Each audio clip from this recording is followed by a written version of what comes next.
Josh, how is it going in the fake Mr. morning Frampton. time?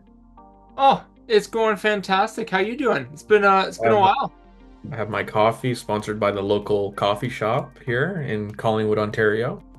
We love that. It's a little late for coffee on my side, so I've already had my two for the day, but I'll get my coffee cup out just to give it a little cheers. I'm a 3+ a day, for better or for worse. It's probably not advised, but it is what it is at this point. I thought today we'd kind of go into a conversation we have a lot with our clients, like potential customers, around how they can become an AI-enabled business. I wanted to get your take around the best practice that you're seeing as I go throughout it.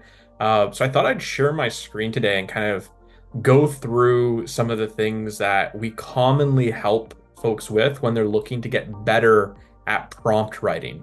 We all know that we need to use AI and that AI can change our business for the better, but the actual leap to get there can sometimes be a little more questionable than knowing that you need to use AI around how do you actually use AI. So I thought I'd share this quick little presentation I made where I really want to go over specifically how folks that we're seeing use products like Quil, products like ChatGPT, Bard, etc., are going to get more value out of AI to actually make that transition from a traditional recruiting firm to an AI-enabled recruiting firm.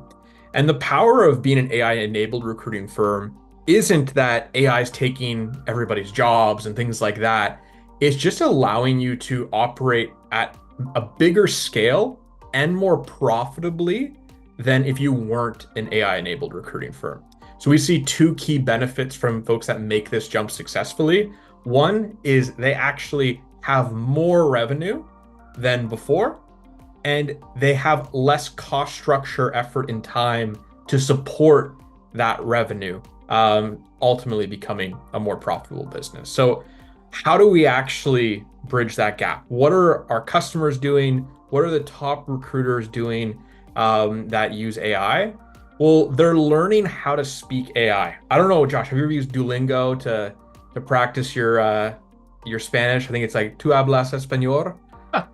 Not yet. No, I definitely need to learn another language. I was a French immersion kid back in the day, so that's where I Okay. get to learn it. But I know exactly what you mean. It's a totally different language, and it's incredibly literal, especially with AI. You're trying to interact with something that technically speaks English, but really doesn't at the same time. And a common pitfall is using words that when you're talking at like dinner to your family or friends make a lot of sense, but when you actually look up the definition, it's actually counterproductive from what you're trying to get AI to do for you. So just by the nature of what we do, we summarize interviews, job intakes, business development calls. So a lot of the time someone might be using Quill and asking it to summarize something, and they feel it's actually taking away too much context. It's making it way too concise. They want more depth of information. So one thing we coach them on is that literally, if you look up the definition of summary, if that's in your prompt, it by definition means a brief statement or account of the main points of something. So summary quite literally means condense, exclude information. Whereas if you want it to reorganize and highlight the most important points while not removing context, that's a completely different thing. And you should avoid using the word summarize or summary. So just a very common pitfall. The main takeaway is if you're struggling, if you're ever prompting an AI solution and you're struggling to get the result you want, look up the definition around what you're actually of the words you're actually using to see if there's any of these common pitfalls that exist that the AI might be taking super literal. We all have our own definitions, and even if you go state by state or up here in the north, province by province, there's always slang or different definitions that we believe different words mean just based on how we use it on a day-to-day context. So I think this is a huge piece for people to help with that initial AI learning curve. It's just how do we make sure that we're communicating with it effectively? So I think it's a really cool point, right? From there, once you have that well understood and you're getting decent results, The way to go from decent to perfect is really through six main prompt components. The first component, and we'll go by like most important to optional, is of course asking it to do a task. For example, a task would be describe something, or write something, or elaborate on this. This is what everybody is likely already including in their AI prompts, and is the most basic form, because if you don't do this, the AI will just probably send you back a question mark and a smiley face being like, what do you want me to do? So everybody, I would assume, has this well taken care of, which leads us into the next most important thing. So if there's anything that you can pair with a task that you give AI that's going to be most impactful at getting the results that you want, is not an example. It's not anything but context. Help the AI understand what the context is of the situation. Hey, we're sending a submittal to a hiring manager. Please write a description of the candidate based on this resume I gave you. Is a great example of that. I think another really big one that I've heard a lot of teams use is even things like reformatting resumes in a similar example to what you had.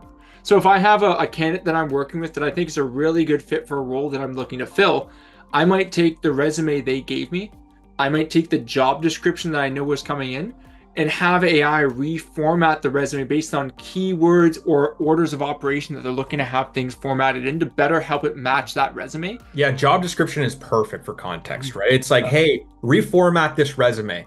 That's a task. Using the context of this job description is around what we're actually applying for. Without that context, it will still rewrite the resume. Is it going to be as relevant and meaningful? No. So I think that's a perfect example. So that's how you'd use context. And that's why context is the second most important aspect of a prompt, but really the first most important optional one. The next is an exemplar. So giving an example around what you actually want it to look like. Hey, this is an example. So, hey, here's the context. Here's the job description. I want you to rewrite this resume. Here's a resume that I've successfully written in the past. Now it will know the formatting preferences that you have. It will also understand your writing style and language. So it's going to be able to get tweaked specifically for that function. Again, we're more mirroring writing style at this point, formatting at this point, prioritizing specific topics that are discussed, or orders, kind of like what you mentioned.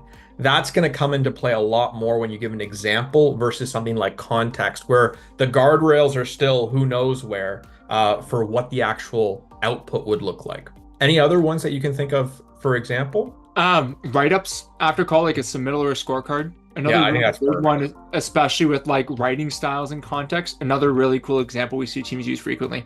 Yeah, like even if you've read someone else's email, you're like, oh, I wouldn't write it that way. Well, it's like if you don't give it an example, how would it know? Right? And the Example. perfect thing about AI is you can get it exactly where you want it at this point. I think this is a really interesting point because we hear so many teams say, oh, I could tell that was written by AI. Look at it.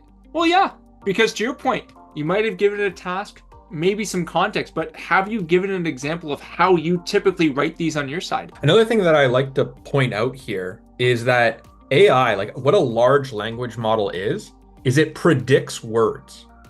You give it words, and then what it's doing is it's predicting the next sequence of words.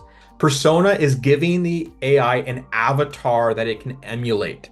So for example, hey, I'm a recruiter at a recruiting firm. So not just, hey, I'm a corporate recruiter.